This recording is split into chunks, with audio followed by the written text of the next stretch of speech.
Et chut, le président parle. Voilà, le Prado est en train de parler. Pour ceux qui se sont moqués d'Adjoumani pour dire, oui, tu as été laissé tomber. Famille, le président a un plan pour tout le monde. Il a un plan aussi pour Adjoumani. Il a un plan pour Adama Bitogo. Il a un plan pour tout le monde, y compris pour les Ivoiriens. Le président Ouattara aujourd'hui a eu son premier conseil des ministres où il a donné des directives très claires à ses différents ministres et leur a exhorté à faire un travail minutieux, un travail irréprochable parce que les Ivoiriens attendent beaucoup de ce nouveau gouvernement. Le président Ouattara vous donne le rôle du vice-premier ministre. Vous allez savoir à quoi ça sert. Il dit Ouattara est bon pour nous tous. C'est vous qui nous avez blagué. On ne savait pas dans quoi on était. On écoute attentivement s'il vous plaît. On met les cœurs, on partage. Le Prado va nous dire quelque chose. On l'écoute s'il vous plaît. Monsieur le vice-président de la République, monsieur le Premier ministre, chef du gouvernement, monsieur le vice-premier ministre, mesdames les ministres d'État, mesdames et messieurs les ministres, madame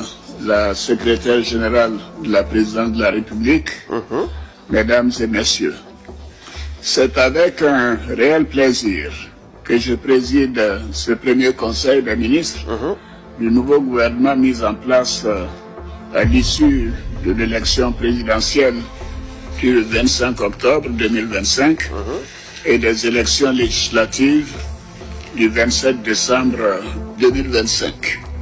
Je voudrais tout d'abord adresser mes sincères félicitations au Premier ministre, au vice-premier ministre et à l'ensemble des ministres nommés. Votre choix parmi tant d'Ivoiriens compétents et expérimentés est la reconnaissance de votre parcours professionnel et un appel à contribuer à la dynamique de transformation de notre pays. C'est ça en fait, c'est que beaucoup de personnes disent mais pourquoi est-ce que lui il a 5 postes, il a 10 postes, il est ceci, il est... Mais c'est les hommes les plus intelligents de la Côte d'Ivoire. Toi j'étais où pendant qu'ils passaient leur diplôme? Toi tu étais où? Toi tu faisais quoi? Ils ont passé des diplômes, ils ont des diplômes qui viennent d'une autre...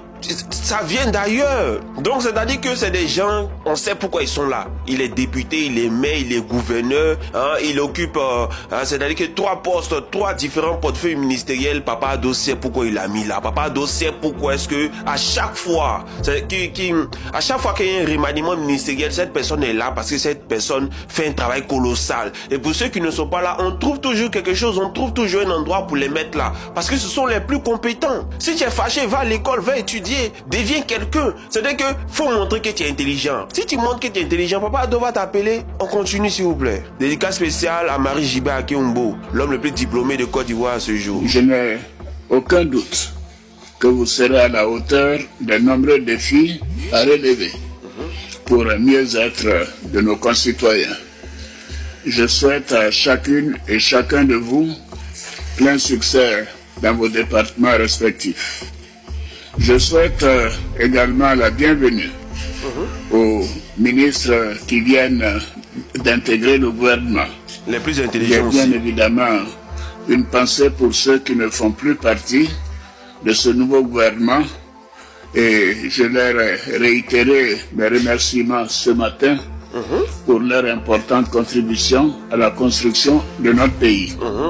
Ils sont appelés à d'autres fonctions que nous préciserons dès le lundi matin. C'est de ça qu'il disait. Il dit que Papa Ado a toujours un plan pour tout le monde. Et en voulant parler de Marie Jibé Akeumbo, franchement, dit j'oublie pas Jacqueline Hob, j'oublie pas Bogribé aussi. Ouais, elle aussi c'est une femme. Voilà, elle en a dans la tête, sans oublier maman Simone. Et Gbagbo, elle aussi, oui, c'est une maman aussi qui en a aussi dans la tête. Donc toutes ces personnes intelligentes là, Papa Ado a un plan pour tout le monde. Ne vous inquiétez pas. On continue à l'écouter. Donc je vous avais dit que à Djoudjou, il y avait un plan forcément pour lui. Maintenant reste à savoir s'il y a réellement un plan pour Adama Bitogo. Ça aussi on se pose quelques questions, mais il sait que Papa Ado, on ne peut pas douter de sa force de frappe. On continue à l'écouter s'il vous plaît. Monsieur le Premier ministre, mesdames et messieurs, j'ai noté avec intérêt et la détermination du gouvernement à mettre en œuvre le plan national. Et c'est là que ça devient intéressant. Donc famille, écoutez bien, parce que là Papa Ado maintenant va donner des directives à tous ses ministres. Allez-y, séduire les Ivoiriens, allez-y faire le travail pour lequel les Ivoiriens vous payent. Famille, on écoute attentivement cette petite partie là, parce que c'est là qui va faire toute la différence. On écoute s'il vous plaît. Ainsi que les orientations découlant du contrat social que nous avons pris avec nos concitoyens. Exactement, le vieux. Nous devons en effet maintenir une dynamique soutenue dans tous les secteurs stratégiques. en vue d'accélérer le développement de notre pays tout en préservant la sécurité, la cohésion nationale et la paix. C'est ça. Monsieur le Premier ministre, Monsieur le Vice-Premier ministre, Mesdames et Messieurs, comme je l'ai déjà indiqué dans mon message à la Nation le mercredi 31 décembre dernier, C'est bien. il nous faut, en vue d'atteindre notre objectif de couverture totale du pays en eau et en électricité, recenser les localités non encore couvertes, ainsi que les besoins d'extension, afin de planifier les efforts qui restent à consentir.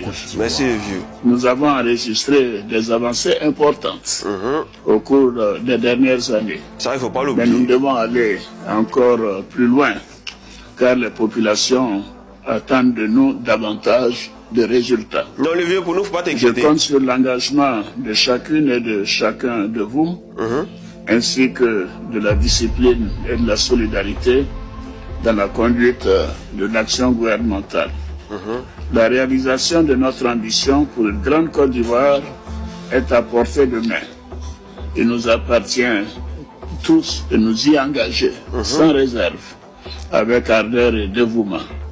Bonne chance à toutes et à tous. Je vous remercie. Voilà, il y a des gens qui disent, mais Benito, qu'est-ce que tu penses du fait qu'aujourd'hui on est vice-premier ministre? À quoi ça sert? Vous venez d'écouter Papa Addo, c'est pas moi qui nomme les gens. Il a dit que ce sont les hommes les plus intelligents, les plus titrés, les plus importants de Côte d'Ivoire et que on n'a pas le droit de ne pas leur faire confiance vu tout ce qu'ils ont déjà fait. Voilà, ils ont fait des ponts, ils ont fait des routes, des universités ont été rénovées, d'autres ont été créées. Il y a plein de choses qui se font aujourd'hui en Côte d'Ivoire. Donc pourquoi est-ce que nous on va venir juger des gens qui ont déjà fait quelque chose d'extraordinaire? Faut leur donner encore du crédit pour que ces gens-là puissent faire encore des choses encore plus extraordinaires. Donc Papa Addo sait pourquoi il a créé le poste de vice-premier ministre. En tout cas, c'est Papa Addo, mais c'est le premier ministre qui l'a fait. Mais bon, bref, c'est qu'il est sûr, il y a quelqu'un pour s'assurer que le premier ministre va faire son travail clairement et bien. C'est ça on veut, non? Donc on est dedans. Merci beaucoup.